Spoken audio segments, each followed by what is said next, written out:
Hello everyone, स्वागत है आप सभी का हमारे यूट्यूब चैनल एग्ज़ाम दर्पण में।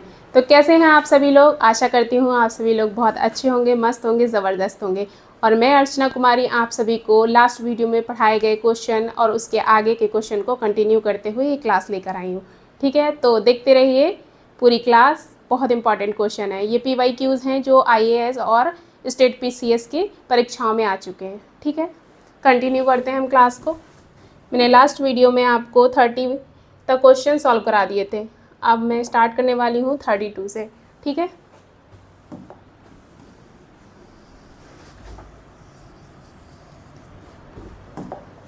हमारा 31 क्वेश्चन है, समाजशास्त्रीय परिप्रेक्ष्य के लिए कौन सा कथन स्वीकार्य नहीं है। मतलब यहाँ पर जो समाजशास्त्रीय दृष्टिकोण है उसके हिसाब से इन चारों ऑप्शन में से ऐसा कौन सा ऑप्शन है जो स्वीकार्य नहीं है। देख लेते हैं। मनुष्य सदैव दूसरे मनुष्य के संपर्क में रहता है। समाज मनुष्य को कुछ परिस्थितियों में शत्रुतापूर्ण करना सिखाता है और कुछ से भिन्नतापूर्ण। ठीक है, और अगला है, मनुष्य एक सामाजिक पशु है। फिर लिखा है, मनुष्य समस्त नस्लों में जैविकीय गुणों से निर्धारित है। यहाँ पर जो लिखा हुआ है, मनुष्य समस्त नस्लों में जैविकीय गुणों से निर्धारित है, इस क्वेश्चन के अकॉर्डिंग हमारा ये आंसर सही है। ये समाजशास्त्रीय परिप्रेक्ष्य की दृष्टि से ये स्वीकार्य नहीं है। ठीक है, बढ़ते हैं नेक्स्ट क्वेश्चन पर। वैसे मुझे इस क्वेश्चन के हिसाब से मनुष्य एक सामाजिक पशु है, ये रॉन्ग लग रहा था। ठीक है, बट मैंने बहुत रिसर्च की, बहुत सारे क्वेश्चन देखे, बहुत जगह मैंने इसको देखा, तो मुझे पता चला जो आयोग ने इसको सही माना है। ठीक है, आगे बढ़ते हैं। हमारा अगला क्वेश्चन है, समाजशास्त्र का मुख्य उद्देश्य है। ठीक है, चारों ऑप्शन देख लेते हैं। समाज को समझना, समाजों में घटनाओं पर नियंत्रण करना, समाज में घटित होने वाली भावी घटनाओं के बारे में भविष्यवाणी करना, समाज में क्रांतिकारी परिवर्तन लाना। देखिए, समाजशास्त्र का जो मुख्य उद्देश्य है वो न समाज की घटनाओं पर नियंत्रण करना है, ना ही समाज में घटित होने वाली भावी घटनाओं के बारे में भविष्यवाणी करना है। क्योंकि समाजशास्त्र हमारा एक विज्ञान है, विज्ञान हमारी कभी भी भविष्यवाणियों पर विश्वास नहीं करता है। ठीक है, यहाँ लिखा है समाज में क्रांतिकारी परिवर्तन लाना, बिल्कुल नहीं। समाज में क्रांतिकारी परिवर्तन लाना समाजशास्त्र का मुख्य उद्देश्य बिल्कुल नहीं है। समाजशास्त्र का जो मुख्य उद्देश्य है वो समाज को समझना है। ठीक है, बढ़ते हैं नेक्स्ट क्वेश्चन पे। हमारा अगला क्वेश्चन है, समाज का सुव्यवस्थित अध्ययन करने वाले प्रथम पश्चिमी दार्शनिक जिसे इतिहास में समाजशास्त्री कहा जा सकता था।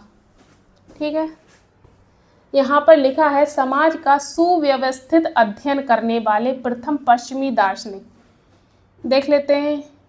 प्लेटो, जो कि समाजशास्त्री नहीं थे, इन्होंने समाजशास्त्र पहले अपनी राजनीति में, इतिहास में और जूलॉजी, बॉटनी, इन सब में अपना बहुत योगदान दिया है, दर्शन शास्त्र में भी, लेकिन ये एक समाजशास्त्री नहीं थे। वहीं थॉमस एक्वानास ये भी नहीं है, सोक्रेटिस ये भी नहीं है, काम्प नहीं, यहाँ होगा कॉम्टे, ये प्रिंटिंग मिस्टेक है। ठीक है, जो समाजशास्त्र का व्यवस्थित अध्ययन किया गया था वो हमारे अगस्त कॉम्टे के द्वारा किया गया था। ठीक है, मैं इनके बारे में बहुत बार बहुत अच्छे से डिटेल में बता चुकी हूँ। आगे बढ़ते हैं। अगला हमारा क्वेश्चन है, समाजशास्त्र में सामाजिक संबंधों के स्वरूपों के अध्ययन को विषय क्षेत्र के रूप में किसने स्पष्ट किया है। जब हम सामाजिक संबंधों के स्वरूपों की बात करते हैं तो हमारे स्वरूप की बात जब हम करते हैं तब विशिष्टवादी जो संप्रदाय है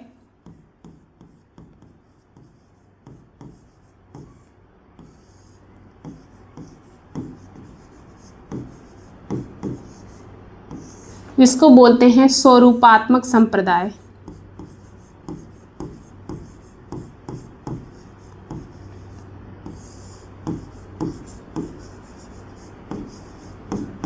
उसके जो फाउंडर हैं जॉर्ज सिमेल।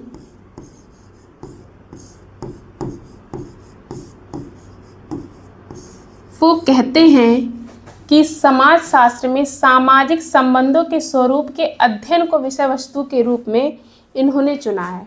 ठीक है, तो हमारा आंसर है जॉर्ज सिमेल, यहाँ लिखा है सिमेल। ठीक है, आगे बढ़ते हैं हम।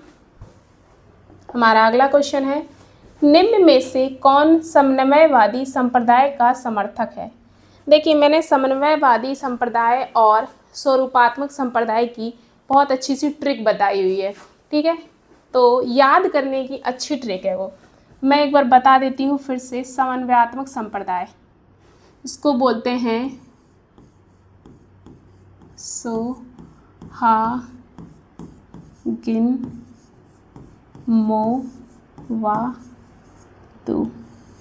ठीक है, दो से हो गए दुर्खिम,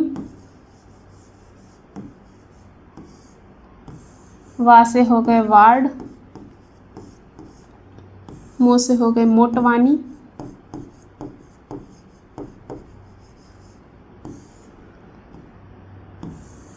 गिन से हो गए गिन्सवर्ग, गिन्सवर्ग या जिन्सवर्ग दोनों हैं। ठीक है, फिर हो गए हा से हॉबहाउस,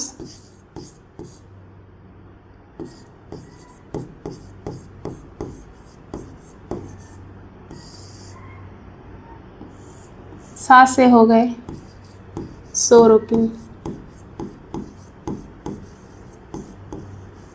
अब हम इसमें देख लेते हैं कि कौन सा ऐसा व्यक्ति है जो इससे मैच करता है।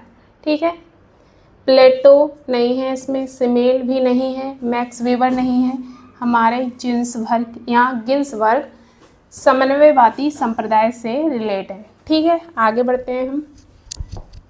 हमारा अगला क्वेश्चन है, समाजशास्त्र में अमूर्तीकरण को वास्तविक घटना या परिघटना मानने की त्रुटि को क्या कहा जाता है? ठीक है, देखते हैं हम।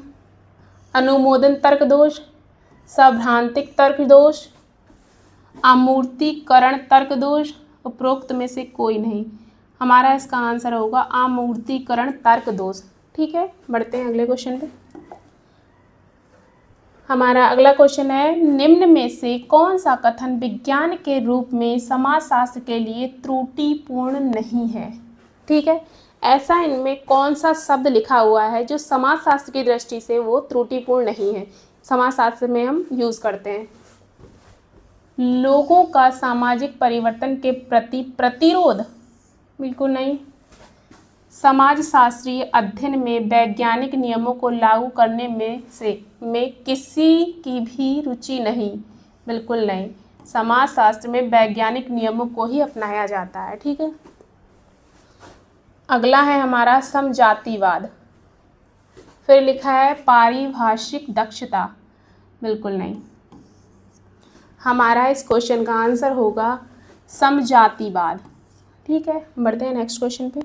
हमारा अगला क्वेश्चन है, किसने कहा है कि समाजशास्त्र मानव मस्तिष्क की अंतःक्रियाओं का अध्ययन है? ऐसे कौन से समाजशास्त्री हैं जिन्होंने कहा है जो हमारा समाजशास्त्र है वो मानव की मस्तिष्क की अंतःक्रियाओं का अध्ययन है? ये परिभाषा हमारी समाजशास्त्र के लिए मिस्टर हॉबहाउस के द्वारा दी गई। ठीक है, आगे बढ़ते हैं। निम्नलिखित में से कौन समाजशास्त्र को विज्ञान एवं कला दोनों मानता है?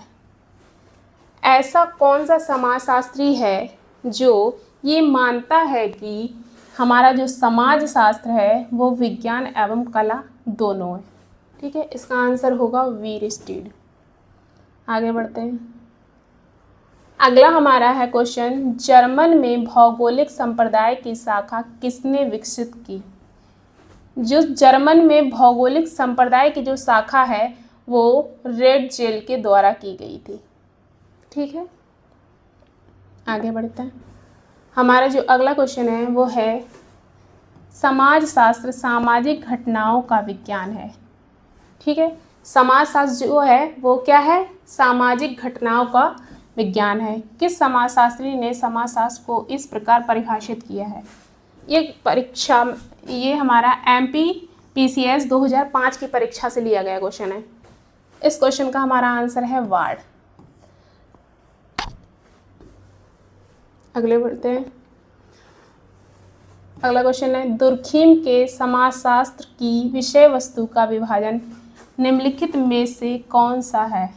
ठीक है, यहाँ देखते हैं हम, जब समाजशास्त्र की विषय वस्तु की बात आती है तो अलग अलग समाजशास्त्रियों ने बताया है कि समाजशास्त्र में किस किस चीज़ का अध्ययन करना चाहिए। ठीक है, बहुत सारे समाजशास्त्री हैं, किसी ने कुछ कहा है, किसी ने कुछ कहा है। वैसे ही हमारे जो दुर्खिम महोदय हैं, इनके द्वारा समाजशास्त्र की कौन सी विषय वस्तु को मान्यता दी गई है, देखते हैं। सामाजिक रचना शास्त्र, सामाजिक शरीर शास्त्र, सामान्य समाजशास्त्र, यही हमारा आंसर है। ठीक है, आगे बढ़ते हैं। हमारा अगला क्वेश्चन है, किस वर्ष में डॉक्टर घुरिये मुंबई विश्वविद्यालय में समाजशास्त्र विभाग के अध्यक्ष बने? कोई जानता है कि GS घुरिये मुंबई विश्वविद्यालय में जो समाजशास्त्र विभाग के अध्यक्ष बने वो कौन थे? देखिए, 1919 में मुंबई विश्वविद्यालय में, मुंबई या मुंबई विश्वविद्यालय में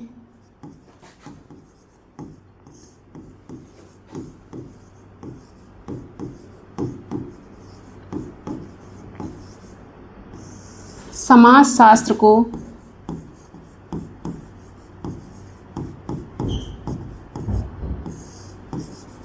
नागरिक शास्त्र के साथ पढ़ा जाता था।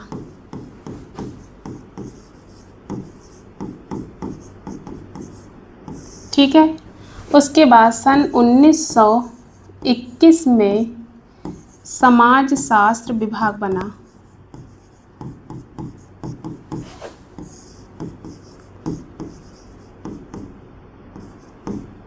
किसके द्वारा?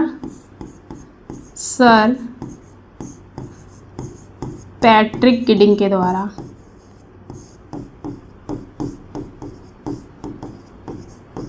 ठीक है, जो 1921 से लेकर 1924 तक बम्बई विश्वविद्यालय के HOD रहे।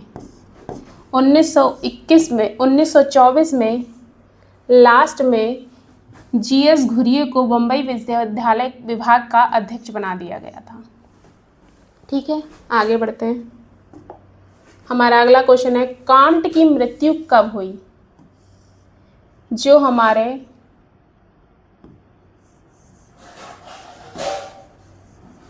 फादर ऑफ सोशियोलॉजी हैं, उनकी मृत्यु कब हुई? इनका जो नाम, उनका जो जन्म हुआ था वो तो हुआ था 1798 में और इनकी मृत्यु हुई थी 1857 में। ठीक है, 5 सितंबर 1857 ईस्वी में। ठीक है, आगे बढ़ते हैं। हमारा अगला क्वेश्चन है, भारत में समाजशास्त्र के संस्थापक कौन है? मैंने कई बार बताया है कि भारत में समाजशास्त्र का संस्थापक अगर पूछा जाएगा तो वो कौन है? Sir Patrick Giddings. ठीक है, लेकिन अगर पूछा जाए भारतीय समाजशास्त्र के जनक कौन है तो होगा GS घुरिये। अगर ऑप्शन में GS घुरिये ना दिया हो तो उनके स्थान पर राधा कमल मुखर्जी को समाजशास्त्र विभाग का संस्थापक कहा जाएगा, क्योंकि GS घुरिये और राधा कमल मुखर्जी दोनों के सहयोग से ही समाजशास्त्र विभाग, भारत में समाजशास्त्र विभाग की स्थापना की गई थी। ठीक है, हमारा अगला क्वेश्चन है, समाजशास्त्र एक विज्ञान है क्योंकि वह समाज का अध्ययन करता है। वैज्ञानिक दृष्टिकोण से, वैज्ञानिक पद्धति से, दोनों गलत हैं, दोनों सही हैं। अगर हम बात करें कि समाजशास्त्र का अध्ययन किस तरीके से किया जाएगा, तो हमारा आंसर आएगा वैज्ञानिक पद्धतियों से। ठीक है, ये क्वेश्चन भी देखिए MPPCS 2000 में आया है। ठीक है, आगे बढ़ते हैं हम। हमारा अगला क्वेश्चन है, निम्नलिखित में से किसका अध्ययन समाजशास्त्र के द्वारा किया जा सकता है। हम इनमें से ऐसा क्या है जिसका अध्ययन हम समाजशास्त्र में करते हैं। देखिए, समाज में रहते हुए हम लगभग सभी चीज़ों का अध्ययन करते हैं। मेनली हम समाज और व्यक्ति का अध्ययन करते हैं, और व्यक्ति समाज में रहते हुए ये सारी क्रियाएं करता है। सेना, समाचार पत्र, सिनेमा, उपरोक्त में से सभी या उपरोक्त सभी, हमारा आंसर ये हो जाएगा। हमारा अगला क्वेश्चन है, समाजशास्त्र का जन्म स्थान। देखिए, मैंने बताया था समाजशास्त्र का जन्म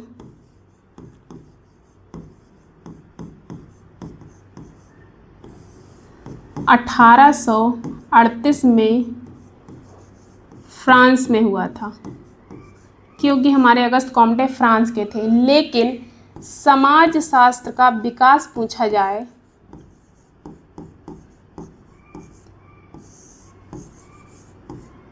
पूरी तरीके से अच्छे से इसका विकास पूछा जाए तो अमेरिका आएगा इसका आंसर। अमेरिका के येल विश्वविद्यालय में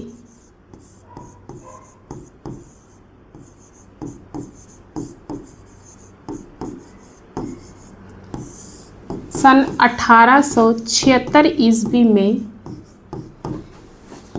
विलियम ग्राहम समनर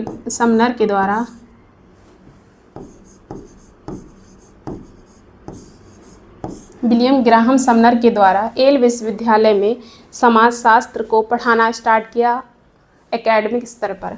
ठीक है, आगे बढ़ते हैं हम। ठीक है, हम इसको बाद में बताते हैं। हमारा अगला क्वेश्चन है, विश्वविद्यालयों में समाजशास्त्र का अध्ययन प्रारंभ करने वाले समाजशास्त्री थे।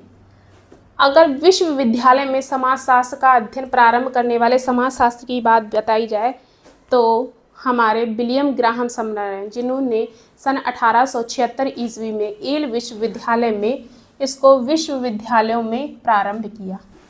ठीक है, आगे बढ़ते हैं। हमारा अगला क्वेश्चन है, समाजशास्त्र निम्नलिखित का व्यवस्थित अध्ययन करता है। समाजशास्त्र किसका अध्ययन करता है? सामाजिक संबंधों का, सामाजिक संस्करण का, मानव समूह का।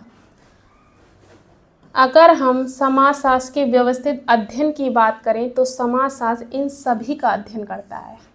ठीक है, आगे बढ़ते हैं। हमारा अगला क्वेश्चन है, निम्नलिखित में से किसका अध्ययन समाजशास्त्र है? किसका अध्ययन समाजशास्त्र है? देखिए, मानव व्यवहार, राजनीतिक व्यवस्था, समाज, सामाजिक समस्याएं। अगर समाजशास्त्र में किसी एक की बात करें तो हम समाज की बात करेंगे, क्योंकि समाज में रहते हुए ये सारी चीज़ें होती हैं। ठीक है, समाज हमारा एक व्यापक शब्द है। आगे बढ़ते हैं। हमारा अगला क्वेश्चन है, किस समाज वैज्ञानिक ने समाजशास्त्र सोशियोलॉजी के स्थान पर ईथोलॉजी शब्द को प्रयुक्त करने का सुझाव दिया? देखिए, मैंने अपनी एक वीडियो में बताया था कि जॉन स्टुअर्ट मिल के द्वारा सोशियोलॉजी के स्थान पर ईथोलॉजी शब्द का प्रयोग किया गया, और उन्होंने ईथोलॉजी को कहा था दो संस्कृतियों का तुलनात्मक अध्ययन।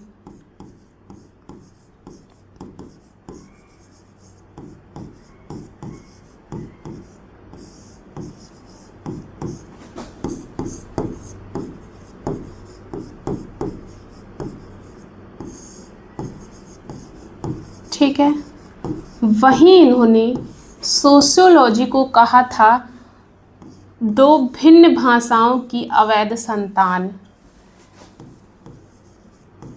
दो भिन्न भाषाओं की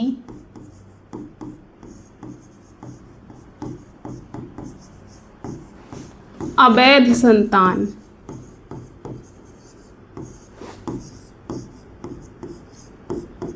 ठीक है, लेकिन बहुत सारे समाजशास्त्रियों ने इनकी इस बात को नकार दिया और सोशियोलॉजी ही रहने दिया।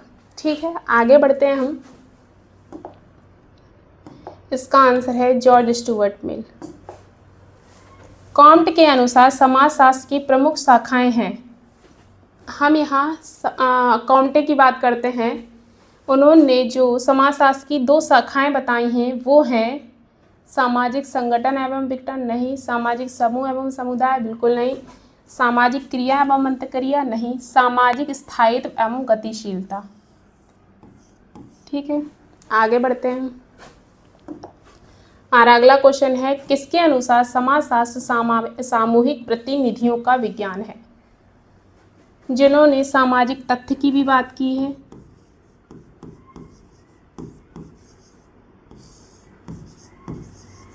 ठीक है, समाज और व्यक्ति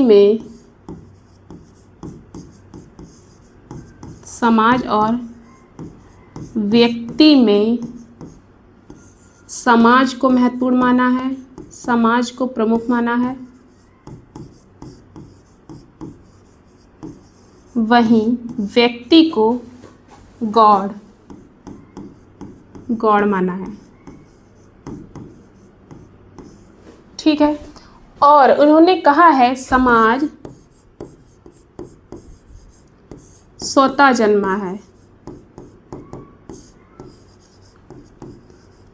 सुई जेनेरिस।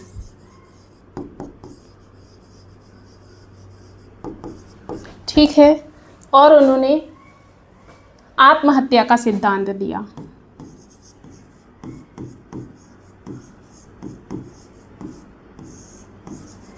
आत्महत्या के 4 रूपों की बात की, रूपों या प्रकारों की बात की, 4 प्रकार की बात की।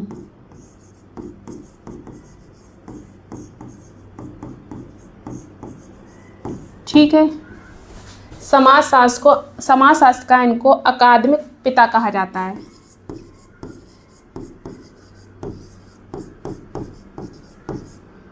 समाजशास्त्र का अकादमिक पिता।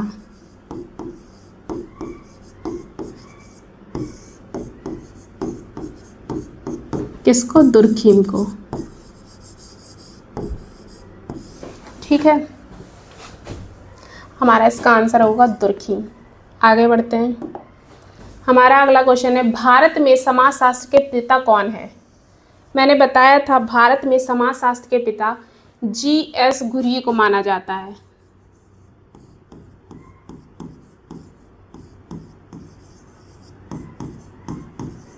अगर ऑप्शन में G.S. घुरिये ना दिया हो तो उसके स्थान पर हमें राधा कमल मुखर्जी को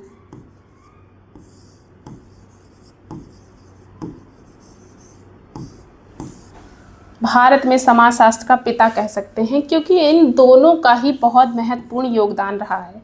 अगर ऑप्शन में G.S. घुरिये दे रहेंगे तो आंसर हमारा G.S. घुरिये ही होगा, नहीं है तो राधा कमल मुखर्जी। ठीक है, ये क्वेश्चन हमारा MPPCS 1998 में आया हुआ था। अगला क्वेश्चन, किस सामाजिक वैज्ञानिक ने सर्वप्रथम समाजशास्त्र की विषय वस्तु को अन्य विषयों की विषय वस्तु से पृथक किया? ऐसे कौन से वैज्ञानिक हैं जिन्होंने समाजशास्त्र की विषय वस्तु को अन्य विषय वस्तुओं से पृथक किया? ऑब्वियसली हमारे अगस्त कॉम्टे हैं। ठीक है, समाजशास्त्र का शाब्दिक अर्थ क्या है? हमारे समाजशास्त्र का शाब्दिक अर्थ है समाज का विज्ञान। समाजशास्त्र शब्द की उत्पत्ति किस भाषा में हुई थी?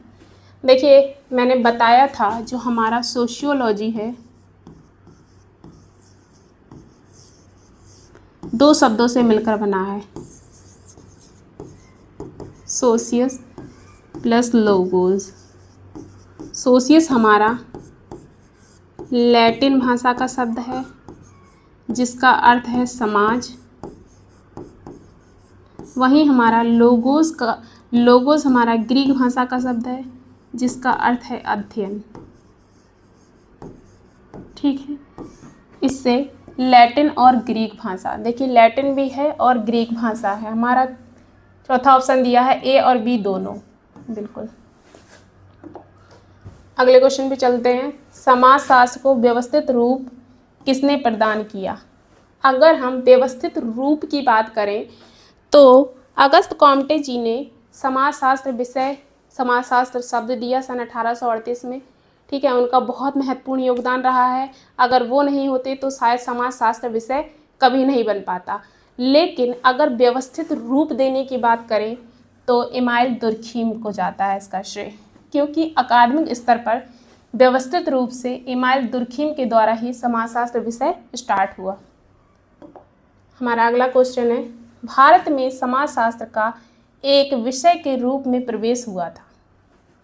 देखिए, जब हम बात करते हैं भारत में, देखिए समाजशास्त्र जब विषय विश्व में बना तो दो महान क्रांतियों का महत्वपूर्ण योगदान रहा। एक तो हमारी फ्रांसीसी क्रांति, दूसरी हमारी औद्योगिक क्रांति। इन दोनों की क्रांतियों के परिणाम स्वरूप ही भारत में बहुत सारी समस्याएं आई, बहुत सारे परिवर्तन हुए, जो काल हमारा प्रबोधन काल के नाम से जाना जाता है। उसी समय अगस्त कॉम्टे जी ने विश्व में समाजशास्त्र विषय बनाया, शब्द दिया। वहीं अगर भारत की बात करें तो भारत में प्रथम विश्व युद्ध के बाद भारत में समाजशास्त्र विषय के रूप में प्रवेश हुआ। ठीक है, आगे बढ़ते हैं। हमारे क्वेश्चन यहीं तक हैं और मैं आशा करती हूँ आपने पूरी वीडियो देखी होगी और आपको वीडियो बहुत अच्छी लगी होगी, क्योंकि ये भी जितने भी क्वेश्चन हैं वो बहुत ज़्यादा इम्पॉर्टेंट हैं आपकी सभी परीक्षाओं में। जिसमें सोशियोलॉजी आता है उसके लिए ये बहुत ज़्यादा इम्पॉर्टेंट है। यूजीसी नेट की परीक्षा जो आने वाली है उसमें इम्पॉर्टेंट रोल निभाएंगे। यूपी पीजीटी उसमें भी बहुत इम्पॉर्टेंट है। जीआईसी, जीडीसी, असिस्टेंट प्रोफेसर, और यूपीएससी में जब हम ऑप्शनल सब्जेक्ट लेते हैं तो उसके लिए भी ये बहुत ज़्यादा इम्पॉर्टेंट है। और स्टेट पीसीएस के एग्ज़ाम में भी ये इम्पॉर्टेंट रोल निभाता है। ठीक है, इसीलिए पूरी वीडियो को फुल वॉच कीजिए और मेरी वीडियो को लाइक कीजिए, प्यारा सा कमेंट कीजिए अगर यूज़फुल हो तो, और चैनल को सब्सक्राइब करना बिल्कुल भी ना भूलें ताकि आपको ऐसी अच्छी वीडियो और भी मिलती रहें। Thank you.